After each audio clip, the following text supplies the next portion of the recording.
On his official visit to Ghana, Prime Minister Narendra Modi addressed the Parliament of the Republic of Ghana, becoming the first Indian Prime Minister to address the Ghana's parliament in over 3 decades. He said he felt deeply honored to speak in the House and described Ghana as a land of shrines with the spirit of democracy. PM Modi added that as the leader of the world's largest democracy, he brought greeting and goodwill from 1.4 billion Indians. Addressing the Ghana's parliament, PM Modi lauded India as a mother of democracy. He said that, for us, democracy is just not a system, but part of India's core values. PM Modi highlighted India's diversity with over 2,500 political parties, 22 official languages, and many dialects.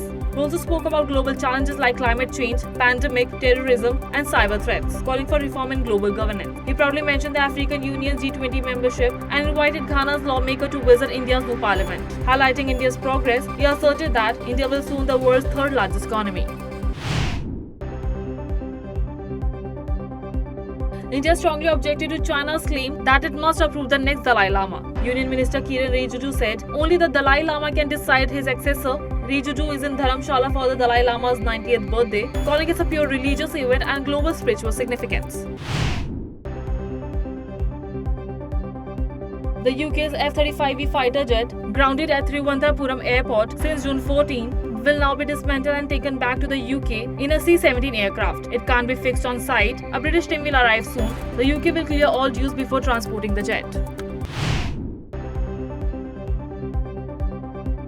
After a delay of over 15 months, the Indian Army is finally expected to receive AS-64E Apache attack helicopter soon. This helicopter will be deployed along the Western Front. The update comes after Defence Minister Rajnath Singh's phone call with US Defence Secretary Pete Hegseth.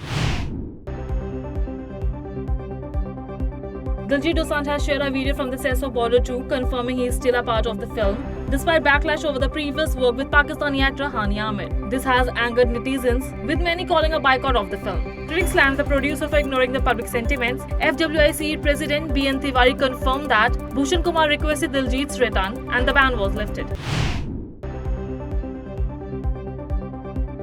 Samajwadi Party's ST Hassan and Congress leader Digvijay Singh has made controversial remark on the Kavan Yatra. Hassan compared security directives to terrorism, while Singh called it a hate tactics. BJP Sudhanshu Trivedi slammed them, accusing the India Alliance of spreading anti-Hindu views and targeting Sanatan Dharma through such comments.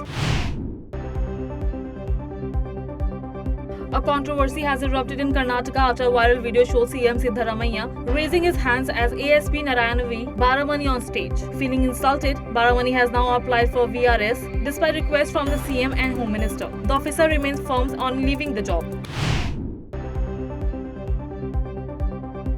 The enforcement director told the court that Sonia and Rahul Gandhi used young Indians to secretly acquire asset worth 2,000 crore from AGL for just rupees 90 crores.